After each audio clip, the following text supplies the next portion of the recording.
Hello everyone, welcome back to another video. Today we're going to be solving the regular expression matching problem, which is number 10 on LeetCode. It's rated hard, and in this video we're going to be doing it in Python. Now before we get into the code and the explanations, if you guys want to see more videos like this, drop a like down below.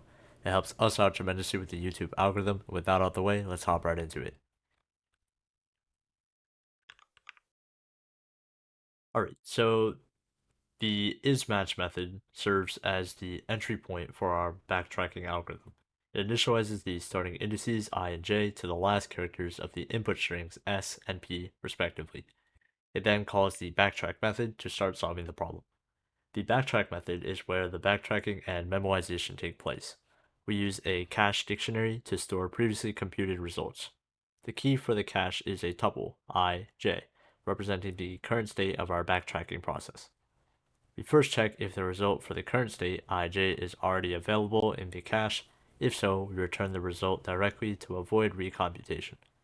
Next, we check various conditions to determine if a match can be found between the given text and pattern. If I and j both have reached the beginning of the input strings s and p, it means that we've successfully matched all characters and we return true. If j has reached the beginning of the pattern but I hasn't reached the beginning of the text, it means that there are still unmatched characters in the text and we return false.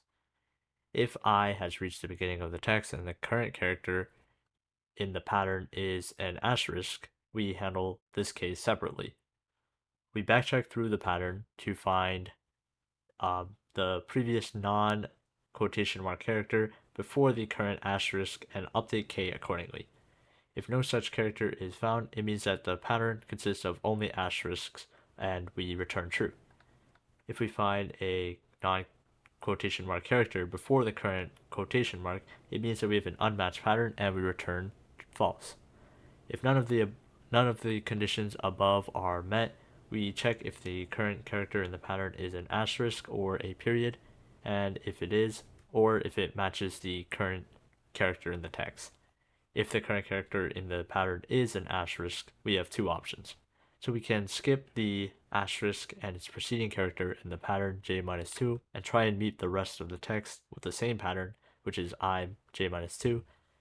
Or if the preceding character of the asterisk in the pattern matches the current character in the text or is a period, we can try to match the next character in the text I-1 with the same pattern I-1j. If the current character in the pattern is a period or matches the current character in the text, we try to match the next characters in both the text I-1 and pattern j-1. And then after calculating the result, we store it in the cache dictionary for future reference and return the final result. Alright, so let's go ahead and run it. Alright, so that's going to be it for this video. If you guys enjoyed or found it helpful, drop a like down below, drop a comment if you have any questions, subscribe for more, and we'll catch you in the next one.